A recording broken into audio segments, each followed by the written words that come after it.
Last வீடியோலேயே சொல்லியிருப்பேங்க, பாப்பு அம்மா வந்துட்டு கோயிலுக்கு போகிறாங்க, வீட்டு பக்கத்தில் இருக்கிற கோயிலுக்கு அப்படின்னு சொல்லிட்டு. அப்புறம் கோயிலே வந்து பார்த்துட்டிங்க அப்படின்னா பிரேக்ஃபாஸ்ட் வந்து லஞ்ச் இருக்குதுங்க.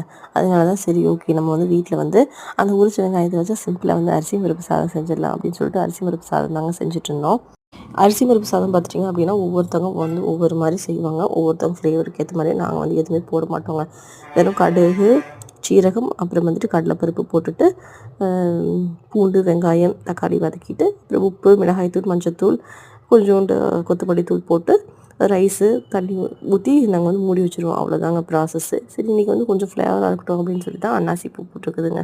எப்பவுமே ஒரு டாப் டக்கரான காம்பினேஷன் என்ன அப்படின்னு பார்த்துட்டிங்க அப்படின்னா அரிசி பருப்பு சாப்பாடுக்கு வந்துட்டு உருளைக்கிழங்கும் கத்திரிக்காயும் இருந்தாங்க.